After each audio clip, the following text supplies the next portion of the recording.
소개를 너무 잘해 주셔가지고 인공지능 분야를 리드한다 그러니까 내가 리드까지는 아닌 것 같은데 라는 생각이 들었습니다. 저는 이화여자대학교 사회과 교육과 지리 전공 교수로 있고 지금 현재 빅데이터 분석학 협동과정에도 같이 강의를 하고 있습니다. 사실 이제 제가 이제 워낙 GIS 쪽을 하다 보면 뭐 데이터를 만드는 영역도 있고 분석하는 영역도 있고 활용하는 영역도 있는데 저는 이제 GIS 쪽에서도 주로 데이터를 분석하고 이러는 쪽을 하다 보니까 자연스럽게 방법론적인 측면에서는 인공지능을 활용하는 분야로 넘어가게 됐습니다. 그래서 한 2018년, 19년부터 본격적으로 인공지능과 관련된 여러 가지 방법론을 이렇게 적용을 하면서 작년에 제가 안식년이었는데 안식년 동안에 이 인공지능이라는 게 굉장히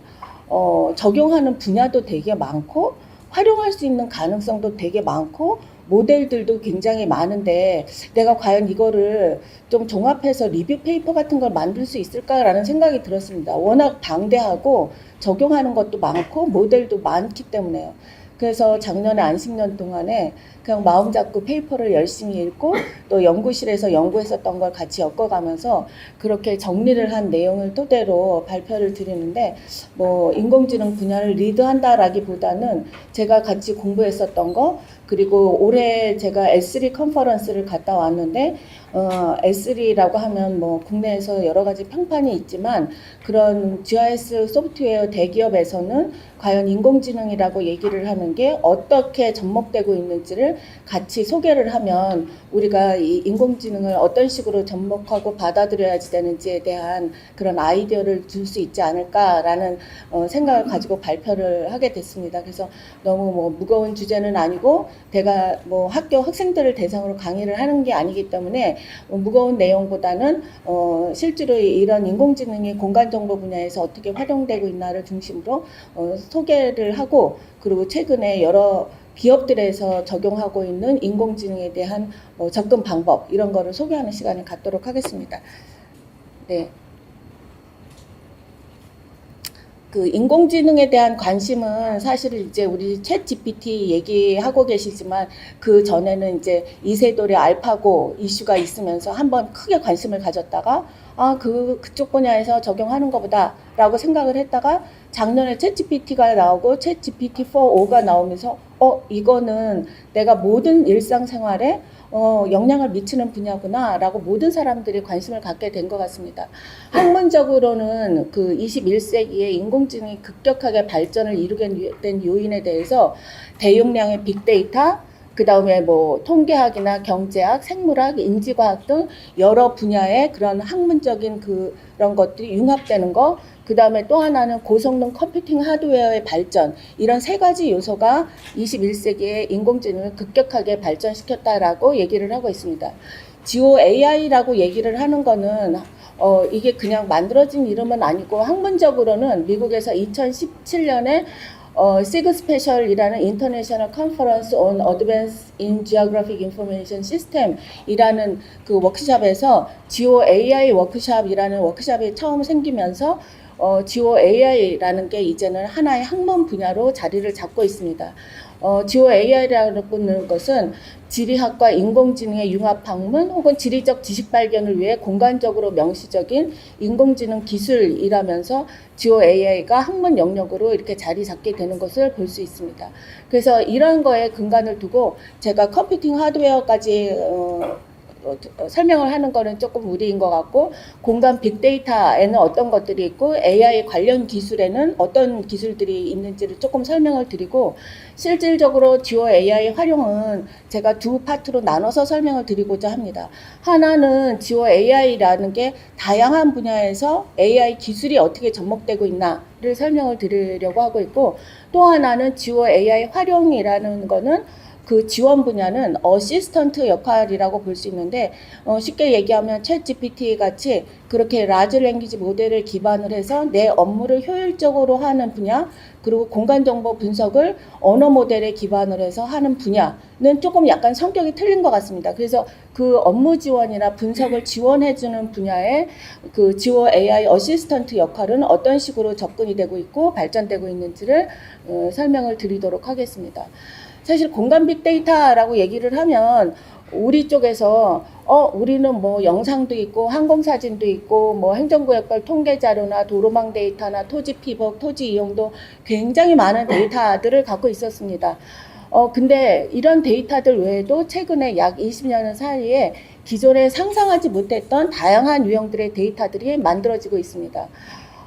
이 어떤 학자는 이거를 소셜 센싱이라는 말로 이걸 언급을 했는데요. 약간은 리모트 센싱이라는 이제 틀린 거죠. 리모트 센싱이라는 건 원격에서 뭔가의 공간적인 지표 현상을 탐지를 한다 그러면 소셜 센싱이라는 거는 뭐 차량 궤적 데이터, 소셜 미디어 데이터, 핸드폰 기지국 데이터, 스마트 카드 내역, 위치 기반 데이터 뭐 이런 것들이 말하자면 인간 활동의 역동성과 사회 경제적 다양성을 설명해 줄 수 있다. 그러니까 원격 탐사와는 다르게 사람들의 인간들의 활동 그리고 공간에 대한 활동과 인터랙션을 조금 더 잘 읽어줄 수 있다라는 말로 이런 소셜 센싱이라고 얘기를 하고 있습니다. 리모트 센싱이든 소셜 센싱이든 여러 가지 유형의 데이터들이 기존에 생각하지 못했었던 형태로 많아지고 있다는 거죠. 일례로 우리 원격 탐사나 항공사진, 드론, CCTV 영상을 보면 지금 지리원에서도 국토 위성을 쏘아 올리고 있지만 최근에는 민간 분야에서도 소형의 위성을 쏘아 올리는 걸 볼 수 있고 이런 것들이 특수 목적을 위한 소형 위성의 개발을 박차를 가하고 있고 여러 가지 뭐 국토 모니터링뿐만이 아니라 농업이나 기상이나 해양 모니터링이나 국방 모니터링이나 특수 목적을 갖고 있는 위성들이 굉장히 많이 쏘아 올려지고 있는 것을 볼 수 있습니다. 또한 드론을 생각을 해보면 이거는 우리가 공간정보 취득이나 제작 같은 분야는 우리한테는 굉장히 익숙한 분야죠. 근데 여기에다 드론에다 열적외선 카메라나 소형 라이다 등을 탑재를 해서 농업이나 작황조사, 고고학, 연안 침식, 습지 모니터링,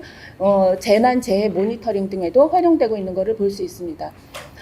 CCTV는 Closed Circuit 텔레비전이라고 하는데 지금 보시면 지자체에는 방범형 CCTV 외에도 뭐 교통용 CCTV 아니면 뭐 쓰레기 무단 투기 방지를 위한 CCTV 등 CCTV의 설치가 굉장히 많이 늘어나고 있는데 지금 데이터를 봐도 2008년에 15만 대 정도에서 2021년에는 150만 대로 아주 굉장히 급격하게 늘어나고 있고 과연 이거를 관제센터에서 사람이 눈으로 모니터링을 할 거냐 이걸 인공지능 기술을 어떻게 접목을 해서 보다 효율화할 거냐 하는 것은 굉장히 중요한 이슈가 되고 있습니다. 여기 안에 동적 객체에 대한 탐지나 추적, 객체 향후 움직이나 행위 예측 같은 것들은 말하자면 이 CCTV가 이제 기존에 있는 CCTV가 아니라 지능형 CCTV로 발전을 하는데 굉장히 크게 역할을 하고 있습니다. 또한 우리한테는 아마 이제 여기에 오신 분들 제가 보니까 공간 정보 관련된 SI 업체들도 항측 관련된 업체들도 많이 와 계시는 걸로 알 수 있는데 거리 뷰 영상, 스트릿 뷰 이미지라고 하면 우리는 항공사진이나 원격 탐사 영상은 익숙하지만 뭐 거리 뷰 같은 경우는 뭐 구글 스트릿 뷰나 네이버 뷰나 뭐 다음 로드 뷰나 이런 거 그 정도 뭐 이렇게 생각하실 수 있는데 사실 이 영상을 보시면 네, 이 왼쪽에 있는 거는 하늘에서 찍은 항공사진이고 이 오른쪽에 있는 거는 거리뷰 영상입니다. 거리뷰 영상은 사람이 걸어가면서 느낄 수 있는 그 도시 곳곳의 그 도로 단위의 그 영상을 제공을 하고 볼 수가 있기 때문에 이 위에서 본 탑뷰하고는 틀리게 이 도시의 뭐 도로의 각각의 특성이라든지 아니면 경관이라든지 이런 것들을 훨씬 더 잘 보여주기 때문에 도시 환경을 분석하는 데는 굉장히 많이 활용이 되고 있습니다. 또한 우리가 생각해 보면 핸드폰에는 다 GPS가 수신이 되고 있고 또 택시나 버스나 항공체 이런 움직이는 물체에 GPS가 탑재가 되면서 이런 이동 궤적 데이터들도 굉장히 많이 생기고 있습니다. 이 이동 궤적 데이터에는 이렇게 GPS 수신 장치를 갖고 있어서 아예 여기서부터 수집되는 것도 있지만 여러분이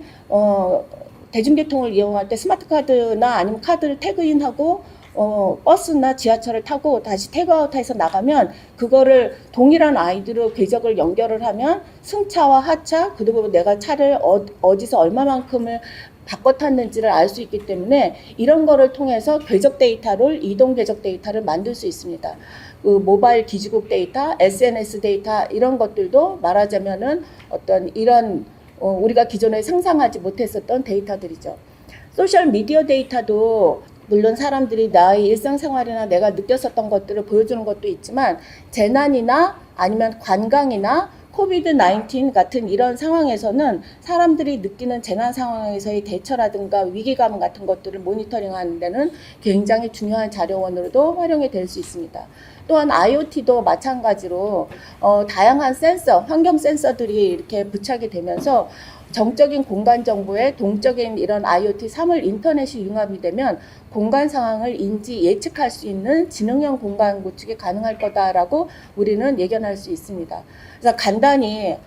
진짜 우리가 생각했었던 거 외에 굉장히 다양한 유형의 데이터들이 만들어지고 있구나라고 생각하실 수 있었을 것 같습니다. 그러면 인공지능 기술에는 어떤 것이 있는지 조금 간략하게 설명을 드리도록 할게요.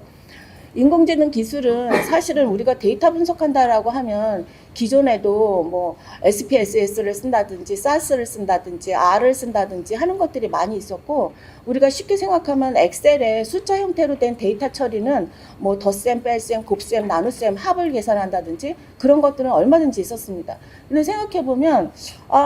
우리가 이미지 데이터, 사진 데이터를 분석하는 거는 가능하지 않고 데이터가 모아졌더라도 그거는 분석 대상에서 제외가 됐었는데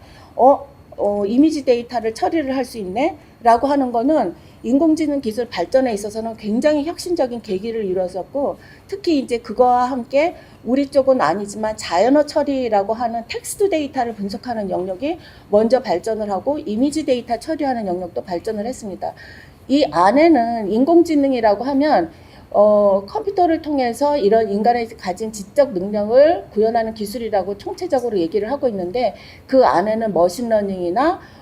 딥러닝 기술들을 포괄을 해서 얘기를 하고 있습니다. 여기서는 조금 이제 머신러닝 기법도 있지만 인공지능의 핵심이라고 할 수 있는 딥러닝 기술에 어떤 요소 기술들이 있는지 조금만 설명을 드리도록 하겠습니다. 아까 말씀드렸던 그 이미지 데이터를 우리가 분석을 한다라고 했을 때는 사실 이제 항측하는 회사들에서도 항공사진을 찍고 나면은 도화 작업이라는 걸 통해서 정위치 편집하고 난 다음에는 건물선도 하나하나 따고 도로선도 따고 뭐 실선도 따고 그다음에 소화전도 따고 하는 그런 것들을 다 도화 과정을 거칩니다. 근데 사실은 이제 그런 것들이 이미지 데이터, 항공사진이라는 건 이미지라고 볼 수 있는데 그런 이미지 데이터에 적용되는 기술이 이 CNN 기술, 합성급 신경망이라는 컨볼루셔널 뉴럴 네트워크인데 이 기술은 이미지 데이터에서 내가 특정한 얘가 뭔지를 클래시피케이션 해서 얘가 뭐 강아지다, 고양이다 라고 분류를 해준다던가 여기 안에 이 사진 안에 어느 부분에 있다라고 해서 로컬라이제이션을 해준다든가 아니면 이 안에 강아지와 개와 오리가 어디에 있는지 오브젝트 디텍션을 해서 객체를 탐지를 해준다든가 아니면 이 전체 그림 중에서 얘가 차지하는 면적을 계산을 해서 세그먼테이션을 해준다든가 하는 것들에 굉장히 좋은 성능을 보여주고 있고 거의 지금 해외에서 나온 기술들을 보면 건물이나 도로 같은 거는 자동으로 오토매틱하게 탐지를 해주는 게 거의 굉장히 좋은 성능을 보여주는 것들이 나오고 있습니다. 또 이미지 세그먼테이션이라고 얘기를 하면 이렇게 원본 이미지를 특정한 내가 레이블을 달아서 얘는 자동차야, 얘는 건물이야, 얘는 도로야, 얘는 하늘이야 라고 하고 내가 미리 이거를 이렇게 라벨링을 하겠다라고 훈련 데이터셋을 만들면 그걸 시메틱 세그먼테이션을 해서 여기 이 이미지에서 차지하는 비율도 만들어낼 수 있습니다. 그러니까 뭐 객체 탐지를 한다던가 세그먼테이션을 한다던가 하는 기술들이라고 얘기를 할 수 있고 라벨링도 하나만 하는 게 아니라 이 이미지 안에 어떤 종류의 라벨이 있는지 여러 개의 라벨링도 가능합니다. 두 번째는 그 RNN 모델이라고 볼 수 있는데 얘는 리커런트 뉴럴 네트워크라서 순환 신경망이라고 하는데 우리가 시점 예측이라고 하면 우리가 아까 동적 데이터, 이동계적 데이터를 얘기를 했었는데 그런 데이터가 많아지면 많아질수록 어떤 생각이 드느냐면 과거에서부터 지금까지는 이렇게 움직였었는데 다음 스텝은 어떻게 움직일까? 다음에는 이 사용자가 어느 쪽으로 움직일까? 예를 들어서 배에 궤적이 있다 그러면 다음은 어떻게 움직이지? 아니면 풍랑이 있다 그러면 다음에는 얘가 어느 방향으로 흐를까라는 걸 당연히 궁금할 수밖에 없겠죠. 근데 그런 모델들은 기존에도 이제 통계 쪽에서는 통계 패키지에 아리마 모델이나 이런 모델들이 있었는데 지금 딥러닝 쪽에서는 이런 게 RNN이라고 하는 순환신경망 모델이 성능을 보이고 있습니다. 여기에는 이 모델의 특징은 어떤 시점 t와 다음 시점 t 플러스 1까지 네트워크를 연결해서 시간 흐름에 따라서 시계열 데이터를 학습을 하는데 예를 들어서 주가 예측이나 시계열 자료 예측뿐만이 아니라 여기에는 텍스트의 예측, 그러니까 감사합니다. 그 다음에 얘가 무슨 말을 할까? 무슨 언어가 나올까라는 것도 말하자면 시계열 예측 모델에 집어넣어서 다음 단어를 예측하게 하는 기술하고도 연결이 됩니다. 가장 대표적인 거는 이제 고전적인 모델이라고 할 수 있는 LSTM이나 GRU가 있고 최근에는 타임즈넷이 있는데 여기에서 조금 더 이제 이따가 말씀드릴 트랜스포머 계열 모델도 그런 순환신경망 모델의 발전된 타입이라고 볼 수 있습니다. 또 하나는 적대적 생성 모델이라고 얘기했는데 간 모델이라고 얘기를 하는데요. 얘는 그러니까 내가 보고 있는 정답과 틀린 답을 만들어서 그 틀린 답과 정답 사이에 간극을 줄여가면서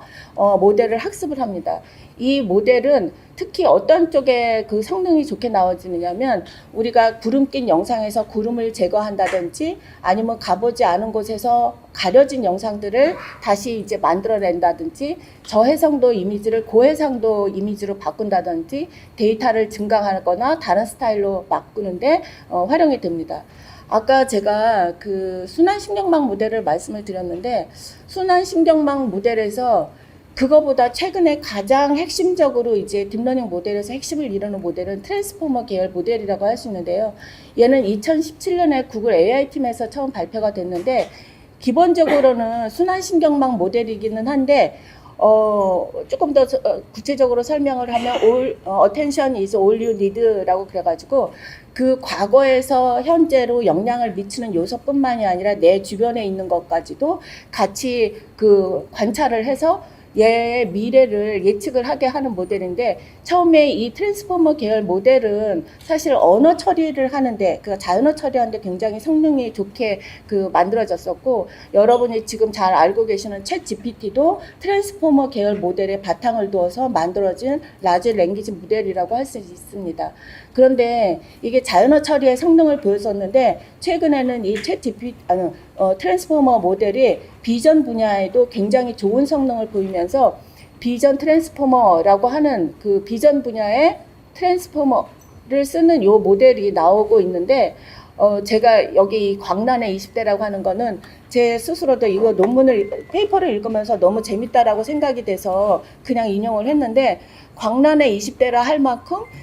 이미지 분류 영역에서 합성복 신경망을 능가하는 성능을 보이는 것으로 평가되고 있다라고 했는데 거의 지금 이 트랜스포머 계열 모델이 비전 분야에서도 굉장히 다양한 분야에서 높은 성능을 보이고 있어서 사실 이제 저희 연구실에서도 몇 년 전에는 합성복 신경망 모델을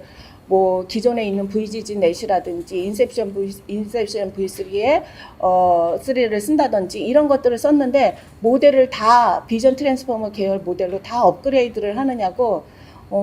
좀 고생을 하고 있기는 합니다. 하지만 이제 최근에는 이런 쪽이 워낙 그 모델의 성능이 좋게 나오기 때문에 지금 보시면 여기 나왔었던 이 합성곡 신경망 모델의 최근 버전은 다 비전 트랜스포머 계열 모델로 지금 넘어가고 있는 것들을 보실 수가 있습니다. 또 하나는 그래프 신경망이라고 하는 거는 우리가 그러면 사진 하나 분석하는 거, 텍스트 분석하는 거, 그런 거는 할 수 있다고 생각해. 근데 관계성이라고 하는 건 어떻게 모델링을 할 수 있지? 관계성이라고 얘기를 하는 거는 나와 어떤 네트워크를 이루는 관계에 대한 것들을 모델링하는 것이라고 보면 됩니다. 예를 들어서 소셜 네트워크라든지 지식 그래프라든지 분자 그래프라든지 이러한 어떤 객체와 객체 간의 그런 관계를 나타내는 것들을 어떻게 모델링할 수 있느냐라는 건데, 그러한 부분에는 그래프 뉴럴 네트워크라는 그래프 신경망이 굉장히 좋은 성능을 보이고, 노드 분류, 링크 예측, 클러스터링 등에 활용이 되고 있는 사례들을 볼 수 있습니다. 또 표현학습이라는 방법도 있는데요. 이 표현학습이라고 셀프 슈퍼바이즈 레프레젠테이션 러닝이라는 방법은 뭐냐면, 기존에 그 인공지능 모델을 생각하면 무조건 데이터를 많이 학습을 해야지 되고, 라벨링을 많이 해줘서 이 라벨링의 정확도가 모델의 정확도에 근거를 한다라는 설명을 하면서 무조건 라벨링을 많이 해줬습니다. 라벨링을 많이 해주는 거 맞기는 한데, 그 라벨링 하는 게 굉장히 노력이 많이 걸리고, 그 다음에 정확한 목적에 타겟팅된 라벨링 한다라는 거는 굉장히 트라이 앤 에러의 과정이 되게 많이 필요합니다. 근데 최근에 보시는 챗 GPT를 훈련하는 과정을 보면 라벨링을 하는 게 아니라 인터넷에 있는 자료들을 다 끌고 모아서 얘를 학습을 합니다. 그 안에 있는 것들의 핵심적인 거는 뭐냐면, 결국은 데이터는 어떻게 되든 이 컴퓨터 안에 들어갈 때 인코딩을 하게 되는데, 그 인코딩을 한 데이터들을 다시 클러스터링이든 여러 가지 방법을 통해서 분류를 통해서 해답을 만들어내자. 그러니까 말하자면 정답 없는 데이터도 의미를 만들어낼 수 있는 방법론이라고 할 수 있겠습니다. 물론 모든 방향에 다 적용이 되는 거는 아니기는 하지만, 이런 표현학습이라고 하는 셀프 슈퍼바이즈 레프레젠테이션 러닝도 굉장히 많이 활용이 되고 있습니다. 예를 들면 이제 저희 연구실에도 이런 연구를 했었는데, 관광객이 게시한 사진 하나하나를 분류를 해서 이 관광객이 어디를 방문을 하고 어떤 활동을 했었는가를 보여줄 수도 있지만, 이 사진들을 분류를 하고 난 다음에 얘 사진 하나하나를 라벨링을 하는 게 아니라, 얘를 끝에 클래시피케이션 하기 전에 얘를 그 벡터 형태로 표현을 하고 난 다음에 얘를 클러스터링을 해서, 이 클러스터링을 하고 난 다음에 얘를 트리플렛 로스라는 이제 딥러닝 모델을 써서 얘를 분류시키고, 얘 하나하나를 어떤 것들이 분류됐는지를 보는 그런 방식이라고 하겠습니다. 그러니까 라벨링하지 않고 데이터의 특성을 학습을 해서 그 특성의 결과를 해석하는 방법이라고 볼 수 있죠.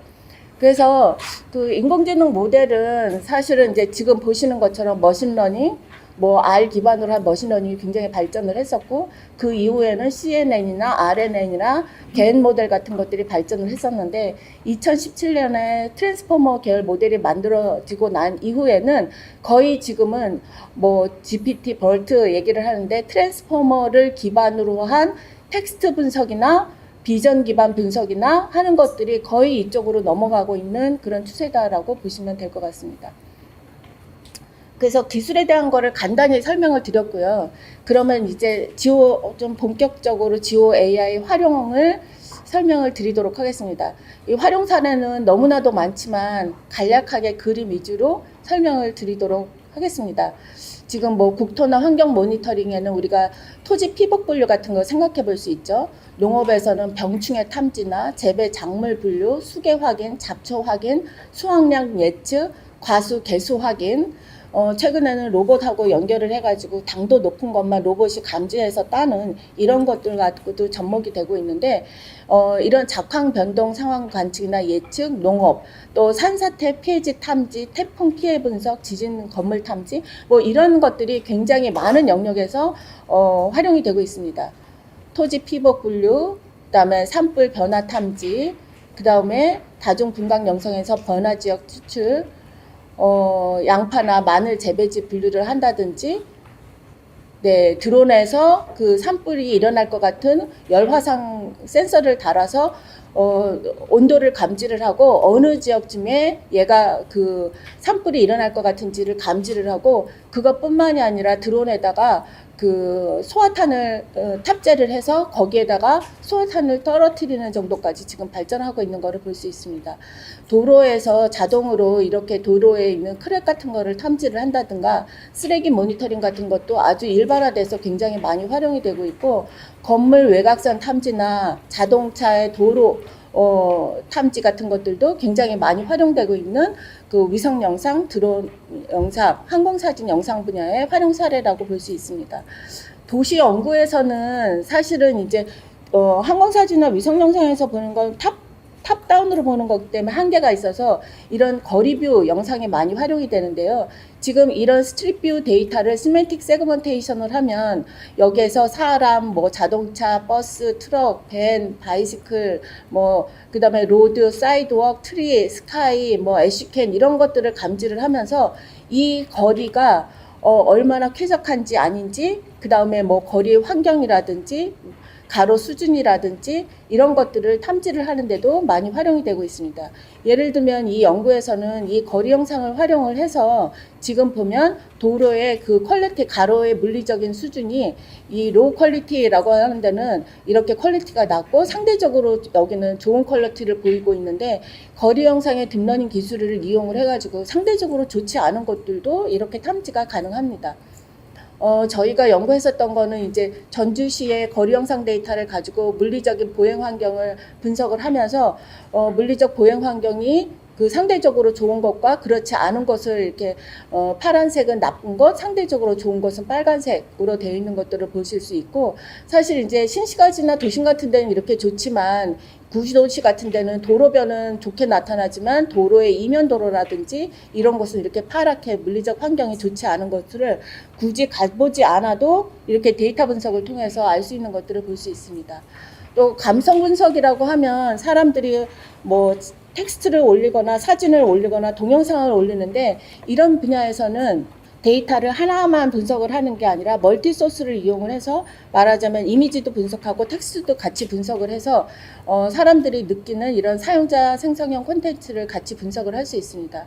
저희 연구실에서도 이제 이런 관광객이 게시한 사진을 이용을 해서 그 위치를 같이 연결을 하면 주로 방문하는 지역이 어딘지, 어디를 많이 방문하는지도 볼 수 있고, 그리고 아까 앞에서 보여드렸던 그런 방문객이 주로 방문하는 장소에서 어떤 유형의 사진들을 많이 찍고 어떤 활동을 많이 하는지 이런 것들도 분석이 가능합니다.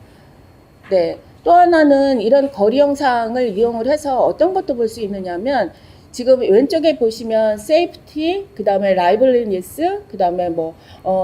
웰시 이런 것도 볼 수 있는데, 이 도시 거리 환경이 안전한가, 그 다음에 생동감이 넘치는지, 그 다음에 아름다운지, 아니면은 좀 부유한 보이는지, 뭐 이런 것도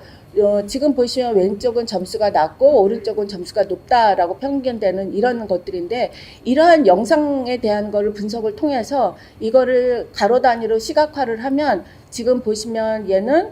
지금 뷰티풀, 그 다음에 보링, 그 다음에 디프레싱, 아주 우울하다, 그 다음에 이거를 라이블리하다, 그 다음에 세이프하다, 그 다음에 웰시하다라는 것들을 점수가 높은 것과 그렇지 않은 것을 시각화해서 우리가 도시에서 느끼는 여러 가지 사람들이 느끼는 감성 같은 것들도 이렇게 포지티브하고 네거티브한 곳이 어딘지를 거리 단위로 볼 수 있는 그런 것들이 있습니다. 또한 이러한 감성이라고 얘기를 하는 게 왜 거기가 안전하다라고 느끼는지 아니면 불안하다라고 느끼는 것지도 딥러닝 모델에서 최근에 이제 얘기하는 게 explainable AI, 그래서 AI가 뭔가 답을 던져주기는 하는데 과연 뭐를 통해서 얘가 답을 던져주는지, 특히 이미지 데이터 분류했을 때 어떤 거를 근거로 답을 던져주는지를 보기 위해서 우리가 CAM, 클래스 액티베이션 맵을 만드는데, 이거를 통해서 얘가 안전하다고 느끼는 부분은 여기, 라이블리하다라는 건 여기, 아름답다라고 느끼는 부분은 이런 부분을 통해서 아름답다라고 느끼는구나 라는 걸 알 수 있는 그런 기술들도 많이 활용이 되고 있습니다. 지금 이런 아까도 이제 제가 사람들이 느끼는 감성, 그러니까 딥러닝이라고 하는 게 객관적인 것뿐만이 아니라 사람들이 정성적으로 느끼는 것까지도 모델링이 가능하다라고 말씀을 드렸는데요. 그러면 그렇게를 가능하게 하는 기술은 뭐지라고 생각을 해보시면, 사실 우리가 이런 거리를 봤을 때 왼쪽과 오른쪽 두 가지 길이 있을 때 두 쪽 중에 어느 쪽이 더 걷기 좋다고 생각하십니까? 라고 물어본다면 당연히 이런 보차 혼용도로에서 차도 다니고 사람이 다니는 것보다는 보차도가 구분이 되고 이런 데가 더 좋다라고 생각할 겁니다. 그러면 우리는 왼쪽 사진을 고르겠죠. 이런 것처럼 이렇게 사람들한테 쌍별 비교를 통해서 어느 쪽이 더 걷기 좋은지 답해보세요 라고 한 그 데이터를 이렇게 딥러닝 모델에다가 집어넣어서 지금 보시면 쌍별 비교한 데이터를 집어넣어서 이미지의 특성을 학습하고 난 다음에 얘를 순위를 매기는 랭킹 로스를 집어넣어가지고 사진 하나하나에 대한 점수를 생성해 내도록 합니다. 저희가 이거는 실제로 이제 전주시에 정성적 평가, 그러니까 보행하기 좋은 곳이 어딘지 정성적 평가를 해가지고 만든 건데, 사실은 저희가 물리적인 평가한 거랑 정성적으로 평가한 거랑 조금 약간은 틀리게 나와서, 그럼 물리적 둘 다 평가가 좋은 것, 둘 다 나쁜 것, 정성적으로는 좋지만 물리적 환경은 나쁜 것, 이런 것들을 평가를 해서 개선안을 제안을 한 연구를 진행을 한 적도 있었습니다. 또한 이동 궤적이나 예측은 지금 이제 이동 궤적을 예측을 하는 것도 있는데, 최근에는 자율주행 자동차나 이런 것들이 굉장히 많아지면서 비전 기반한 예측도 많이 연구가 되고 있습니다. 지금 보시는 것처럼 보행자가 차길을 건널 건지 신호등을 건널 건지 안 건널 건지, 횡단 여부, 그 다음에 보행자의 이동 궤적이 어떻게 나타날 건지, 여러 사람 혼자가 아니라 여러 사람과 있을 때 소셜 LSTM을 이용을 해가지고 예측을 하는 이런 모델들도 많이 연구가 이루어지고 있고, 예측은 지금 뭐 대기질에 대한 예측, 적설, 하천 수위, 지하 수위, 홈 수위 이런 걸 예측하는 것들은 당연히 이제 예측 모델을 이용을 해서 연구하는 연구들이 많이 이루어지고 있고요. 또 하나는 우리가 예를 들어서 태양열 발전소를 위치를 시킨다라고 하면 태양열 발전량을 예측을 하고 난 다음에 그 예측에 기반해서 최적지가 어디 있는지를 예측하는 이런 곳에도 적용을 할 수 있습니다. 아까 말씀드렸던 그 GNN이라고 하는 그래프 신경망은 지금 보시는 것처럼 이런 분야, 교통 흐름 예측, 도로 기능 분류, 뭐 대기질 추정, 교통사고 예측, 여객 수요 예측하는 곳에 이 아까 얘기했었던 노드와 엣지 개념을 이용을 해서 예측하는 모델들이 발전을 하고 있고, 아까 겐 모델의 또 하나의 특성은 이렇게 우리가 지도를 만들 때 지도를 하나의 스타일이 아니라 지금 보시면은 얘는 베이징 스타일, 얘는 뉴욕 스타일, 얘는 뭐 이런 스타일 해가지고 지도도 그 스타일을 다르게 이렇게 지도를 만들 수 있기도 하고, 그 다음에 야간 영상을, 낮 시간 영상을 이용을 해서 야간 영상을 생성을 하는 이런 것들도 겐 모델에서는 가능합니다. 네, 지금까지 말씀드렸던 거는 지오 AI라고 얘기를 하는 게 다양한 딥러닝 모델을 이용을 해서 분석하는 쪽, 그러니까 개별적인 분석하는 것 쪽에 어떻게 적용이 되고 있는가를 간략하게 설명을 드렸는데, 지금부터는 그럼 지오 AI가 어시스턴트 하는 영역, 그러니까 업무를 지원하는 영역에는 어떻게 활용이 되고 있는지를 좀 간략하게 설명을 드리겠습니다. 아마 저 특강 이후에 이제 김태형 대표님이 설명하시는 프롬프트 엔지니어링을 이용해서 챗 GPT를 활용하는 거, 또 이쪽에 해당되는 내용이라고 보실 수 있는데, 라지 랭귀지 모델이라고 얘기를 하는 거, 여러분이 지금 생각하는 챗 GPT나 챗 GPT-4o라고 얘기를 하는 거는 딥러닝 중에서도 라지 랭귀지 모델이고, 얘는 특정한 데이터를 학습을 시킨 게 아니라 인터넷에 있는 거의 모든 자료를 다 크롤링을 해가지고 그 데이터를 학습을 시켜서, 말하자면 문서를 요약한다든지, 내가 질문을 했을 때 답변을 한다든지, 번역을 해준다든지, 텍스트를 내가 생성을 하게 한다든지, 아니면 뭐 이쪽에는 안 들어갔지만 이제 우리가 챗GPT 같은 거 생각하면 코딩 분야에도 엄청난 성능을 보이고 있는데, 이런 것들이라고 볼 수 있습니다. 우리가 아는 거는 챗 GPT-3가 있지만 버트 모델, T5 모델, 팜 모델, 그리고 네이버에서 만든 하이퍼클로버 X 같은 것들이 이런 라지 랭귀지 모델이라고 할 수 있는데요. 그러면 이 라지 랭귀지 모델이라고 얘기를 하는 거는, 여러분 생각해 보시면 내가 챗 GPT에다가 들어가 가지고 뭐 번역해줘, 아니면 최근에 트렌드가 뭐야, 아까 인사말 만들어줘 라고 했는데, 우리 기업에서 업무의 효율성을 높이기 위해서 이 LLM, 챗GPT를 어떻게 활용할까 생각을 해보면,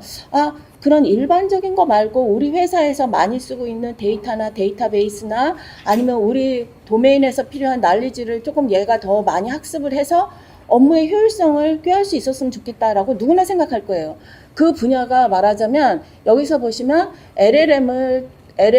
특정 작업에 다운스트림해서 미세 조정해서 업무에 활용하는 분야라고 볼 수 있습니다. 세일즈포스에서는 아인슈타인 GPT, 블룸버그 금융용 블룸버그 GPT 이런 것들이 만들어져 있고, 기업들에서는 그런 LLM의 활용 가능성을 주목하면서 SLLM, S라는 말을 스페셜라이즈드라고 쓰는 데도 있고 스몰이라는 말을 쓰기도 하더라고요. 라지 랭귀지 모델인데 거기다가 앞에 S라고 붙이니까 조금 약간 어불성설인 것 같기는 하지만 얘를 LLM을 기업의 업무 분야에 특화시켜서 만들어줬다라고 하는 것이 맞겠죠. 그래서 우리나라 안에서도 많은 기업들이 뭐 보험, 카드, 은행, 증권, 금융사에서 LLM의 도입이 먼저 이루어질 것으로 예상이 되고 있고 정부 차원에서도 초거대 AI 활용 지원 사업을 추진을 하면서 지금 보시는 것처럼 관세청, 국회도서관, 조달청 뭐 이런 데서 네이버 클라우드, KT, 바이브 컴퍼니 등 이런 회사들과 협력을 해서 그 기업의 LLM을 도입하는 것, 업무를 효율적으로 추진하는 데 도입하는 것들을 지금 추진을 하고 있습니다. 그러면 LLM을 기업의 업무 지원, 제너럴한 업무 지원에 도움을 준다라는 건 알겠는데 공간정보 분야에서 LLM은 그러면 과연 어떻게 접목이 되는 거냐라고 볼 수 있는데 공간정보 분야에서 LLM의 접목은 사실은 우리가 공간정보를 내가 SI를 하는 특정 기업인데 우리 특정 기업에서 하는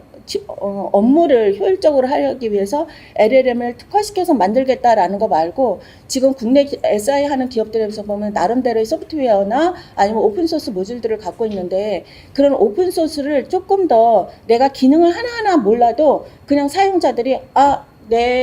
내가 여기서부터 뭐 어느 역까지 가는데 몇 분이나 걸려? 라고 하면 네트워크 분석을 통해서 실시간 교통을 감지를 해가지고 몇 분이라고 답을 해준다던가 아니면 침수 피해, 강남역 근처에는 침수 피해가 많이 일어나는데 침수 피해가 몇 년도에 일어났는지 답을 해줘. 그리고 데이터 보여주고 시각화해줘. 라고 했을 때 요청을 한다 그러면 그거는 사실은 LLM 기반의 업무 지원이라기보다는 공간정보 분석 영역이라고 할 수 있거든요. 공간정보 분석 영역에서는 이미 지금 보시는 것처럼 챗 GPT를 이용을 해서 여기에다가 내가 어떤 데이터 올리고 이거 분석을 해준다든지 어떤 데이터 가져다가 이거 분석해줘 라고 하면 그런 것들을 해주는 서비스나 이런 것들이 보여지고 있습니다. 뒤에서 김태형 대표님이 설명하실 것도 그런 영역을 조금 더 구체적으로 설명하실 거라고 보고 있고요. 그 S3 같은 경우에는 이 AI를 그러면 우리가 알고 있는 이런 기업에서 어떻게 접목을 하고 있느냐면 지금 이제 얘는 여기서 보시면 이 LLM 프롬프트 엔지니어링 트레이닝이라고 하는 걸 에이전트 기반으로 해서 이 데이터 서비스 맵 만들고 앱 만드는 거에 어시스턴트를 하도록 해주자라고 계획을 하고 있습니다. 그래서 실제로는 예를 들면 이런 거죠. 미국에서는 이제 그 쓰레기 우리 같으면 이제 쓰레기 배달하는 요일이 딱 정해져 있잖아요. 예를 들어서 뭐 수요일, 토요일, 일요일 막 몇 시 이렇게 정해져 있는데 예를 들어서 나 쓰레기 픽업하는 거 언젠지 알려줘라고 하면 그 쓰레기 픽업하는 데이터를 DB에서 찾아다가 몇 시에 쓰레기 픽업이 일어납니다라고 설명을 한다던가 여기서. 아니면 그거 지도로 보여줘 라고 하면은 요 주변인데요 여기 픽업하는 시간은 얼마예요 라고 한다던가 아니면 그 다음에 보여주는 거는 저도 이거 보면서 우리도 이런 거 됐으면 좋겠는데 라고 생각하는 게 예를 들면 지리원에도 항공사진 데이터, 위성영상 데이터, 뭐 POI 데이터 엄청 많은데 이거 다 각각 갖고 들어가서 찾아야지 되고요. 물론 지리원에도 챗 GPT 있어요. 제가 이거 설명하려고 지리원 챗 GPT 들어가서 지리원의 안양시 항공사진 위성 영상인데 구름 10% 미만으로 찾아줄래? 라고 물어봤더니 죄송합니다. 다음에 알려드릴게요. 막 이러고 대답을 하더라고요. 그래서 그래, 그렇지.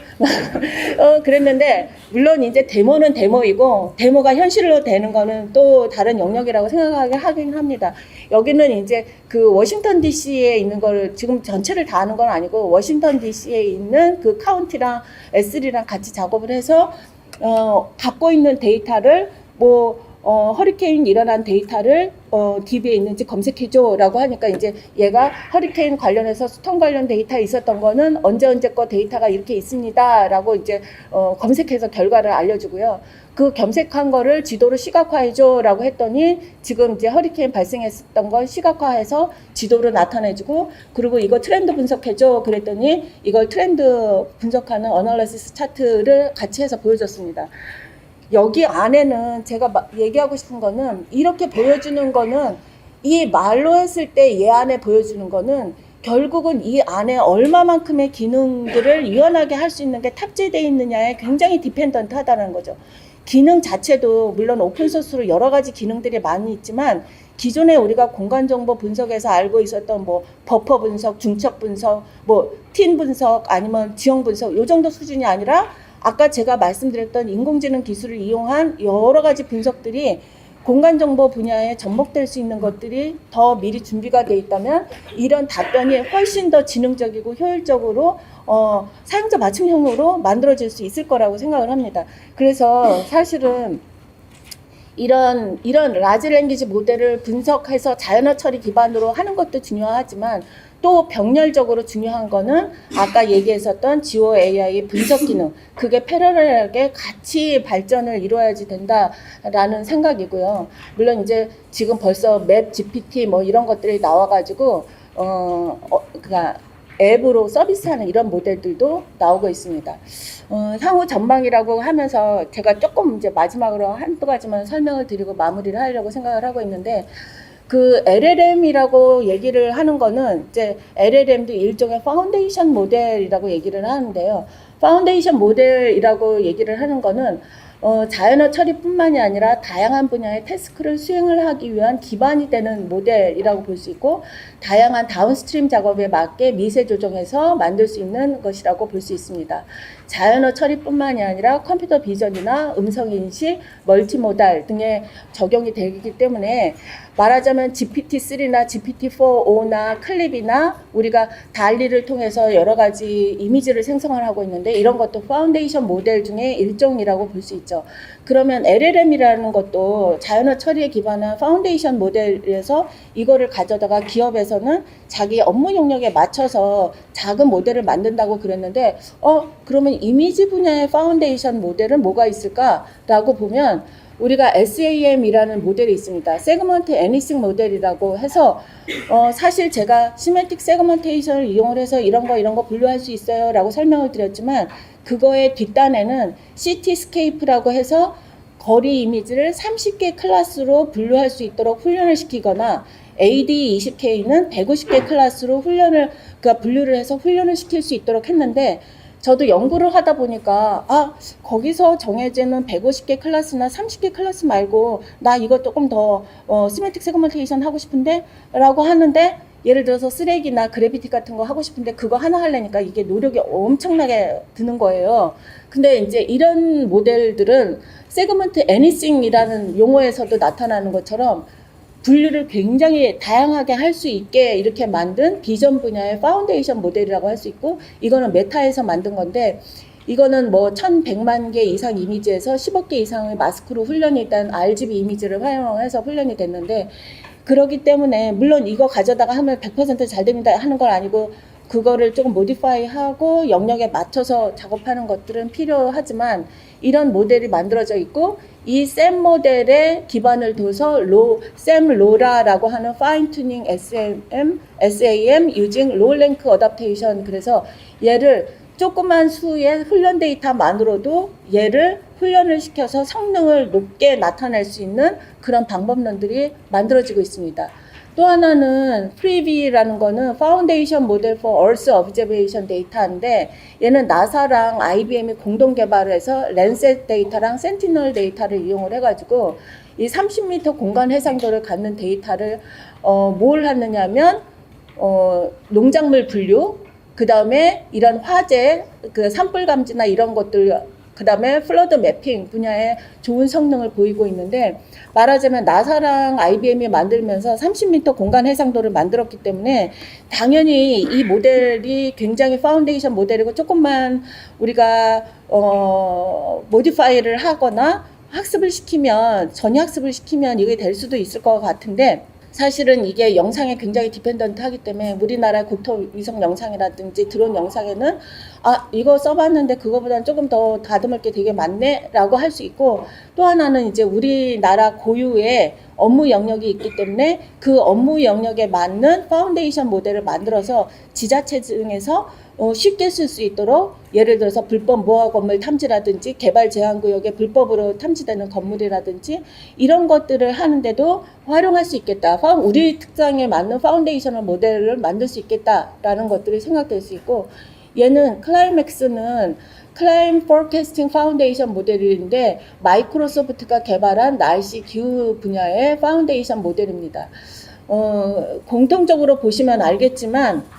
파운데이션 모델을 만들면서 굉장히 큰 거대 글로벌 그러니까 IT 업계와 그 다음에 데이터를 갖고 있는 분야가 협업을 통해서 굉장히 많은 데이터와 굉장히 많은 하드웨어 자원이 같이 동시에 훈련이 돼야지 되기 때문에 이런 것들을 통해서 훌륭한 모델들을 만들어내고, 그런 모델들이 말하자면 전 세계에 있는 많은 연구자들과 학자들 사이에서 그런 모델들을 가져다 쓰고 있는데, 우리도 지리원이나 우리나라에서 갖고 있는 공간 정보라고 하면 어디 못지않게 굉장히 많은 데이터를 갖고 있는데, 그런 것들을 쓸 수 있는 그런 환경이나 모델 개발이나 이런 측면에서 보면 굉장히 한계가 있기 때문에 그런 쪽에서도 굉장히 발전의 여지가 많겠다라는 생각들을 하고 있습니다. 이게 마지막 슬라이드인데요. 너무 시간이. 지오 AI는 분석하는 분야는 굉장히 빠르게 발전을 하고 있습니다.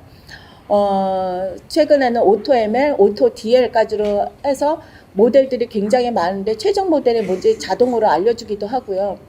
그 다음에 어떤 내가 건물 탐지할래, 도로 탐지할래, 아니면 나무 탐지할래 하면 그런 특정한 태스크에 프리트레인드 된 모델들도 굉장히 많이 공개가 되고 있는 상황이고, 또 하나는 세계적 기업을 중심으로 해서 데이터를 갖고 있는 기관과 손을 잡고 파운데이션 모델 개발하는 것도 증가하고 있습니다. 자연어 기반의 지오 AI는 공간 분석이나 이런 것들을 어렵다고 생각했었던 거를 내가 자연어에 기반해서 말로 표현하는 그 분야로 지금 진화 발전을 하고 있는 것들을 볼 수 있고, 이런 그 LLM이라고 하는 것들은 기업에서는 LLM과 기관의 데이터를 학습시켜서 업무 효율화나 진화를 추진하는 영역으로 이렇게 발전을 하고 있어서, 마지막으로 이제 커멘트 하고 싶은 거는, 우리가 지금 요쪽과 요쪽을 균형감 있게 같이 발전을 시켜야 이 두 가지가 같이 융합적으로 발전하지 않을까라는 생각이 든다라는 걸로 마치겠습니다. 네, 네, 이상입니다.